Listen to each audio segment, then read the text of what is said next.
This lesson explains the structure of asset accounting and the key terms that you need to know before we start. Organisations often produce accounts under different accounting principles, such as local GAAP or IFRS. This can be done in S/4HANA Finance by creating additional ledgers.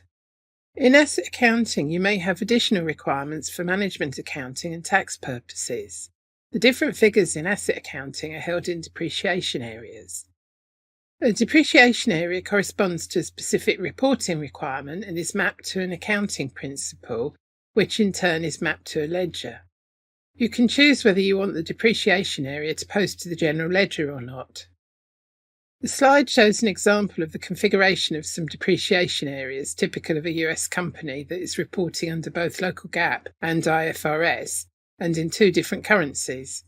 A small UK-based company reporting only under local GAAP might only have one depreciation area, but potentially could have additional depreciation areas for cost accounting, insurance, investments, support, and so on. Every organisation will have its own requirements. Having different depreciation areas allows you to report different values for each asset, different methods of depreciation, for example straight line or declining balance, and different useful lives. This slide shows the depreciation in the Fiori app asset values, which we will see more of later in the course. The GUI transaction is AW01N, and it is usually known by the GUI name Asset Explorer. You can see the two accounting principles highlighted in red. The values on the right show the currently selected depreciation area, which in this case is the book depreciation. You can see other values by double-clicking on the depreciation area on the left.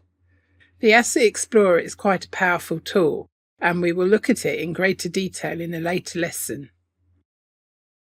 Asset classes group together similar types of tangible or intangible assets that have similar reporting requirements in the general ledger. Typical asset classes include land, buildings, plant and machinery, vehicles, computer hardware, computer software, and so on.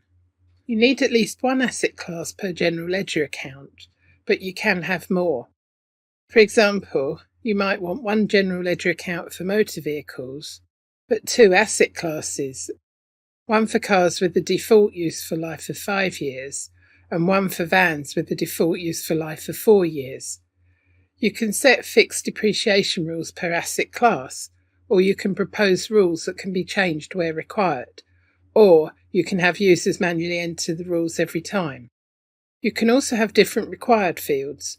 For example, you may want a vehicle registration number for a vehicle, but not for a building. The asset class also determines the numbering of the asset.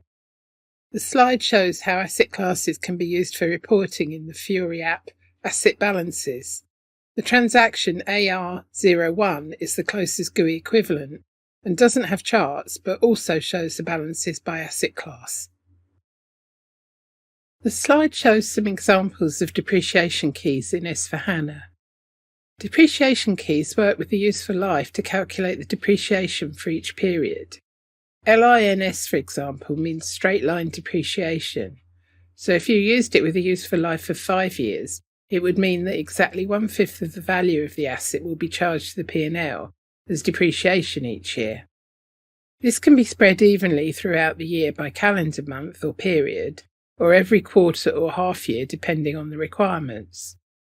Each depreciation key breaks down further into a number of items, including period control methods, which dictate on which day depreciation starts or ends, for acquisitions, transfers, retirements, revaluations, and so on.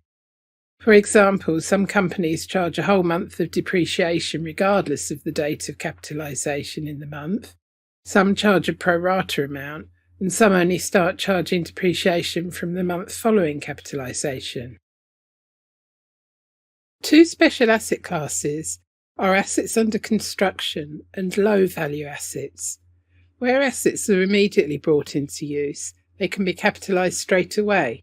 However, if there is a delay, for example, parts are needed to construct the asset, or when building a factory or plant with labour, you can charge the cost to assets under construction, which are a kind of work-in-progress asset. Once the asset is brought into use, the costs are then transferred or settled in SAP terms to a normal asset. The asset under construction has a special key to ensure no depreciation is charged, and the low-value asset would normally have a useful life of 1 period to ensure that it's charged to the P&L straight away. Low-value assets are those that are important enough that you want to keep a register of them, but below the corporate or country limit for fixed assets. With the whole value charged as depreciation in 1 month, the effect is the same as if the cost had been expensed directly.